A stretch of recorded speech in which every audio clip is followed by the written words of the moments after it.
Karibu sana mtazamaji wa Manyuzi TV kuendelea kupata dondoo za kimichezo kutokea hapa. Klabu ya soka ya Young African Sports Club imetinga hatua ya 16 bora kibabe katika ligi ya CRDB Federation Cup 2026 hii leo, baada ya ushindi wake wa bao 7-1 dhidi ya klabu ya soka ya Polisi Tanzania katika mchezo uliochezwa kwenye uwanja wa nyumbani wa klabu ya soka ya Young African Sports Club KMC Complex Stadium ulioko Mwenge jijini Dar es Salaam.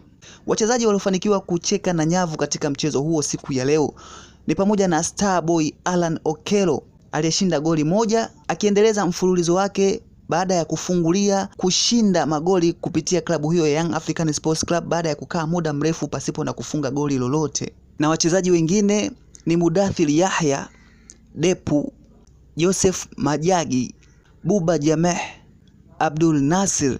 Na kwa upande wa klabu ya soka ya Polisi Tanzania, mchezaji aliyefanikiwa kushinda na kuchafua clean sheet ya golikipa wa Young African Sports Club Djigui Diarra ni Frank Asink, na mchezo huo kumalizika kwa dakika 90 goli 7-1, na klabu ya soka Young African Sports Club imeweza kutinga katika hatua inayofuata ya 16 bora kwenye mashindano haya ya CRDB Federation Cup 2026, ambapo katika hatua hiyo ya 16 ataenda kukutana na klabu ya soka ya TMA Stars.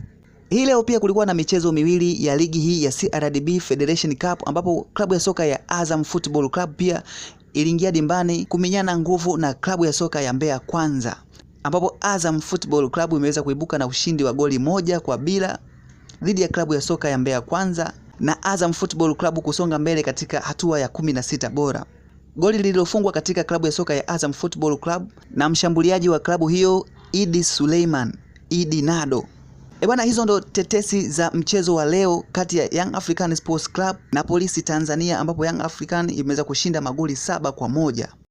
Hii ni Manyuzi TV, endelea kufuatilia kupata updates mbalimbali za kimichezo. Usiache kuendelea kufuatilia pia videos zinazoendelea kutoka hapa zinazohusiana na masuala ya michezo, teki, burudani pamoja na habari za kijamii. Subscribe, like, endelea kushare hii video. Tukutane tena hapo baadaye.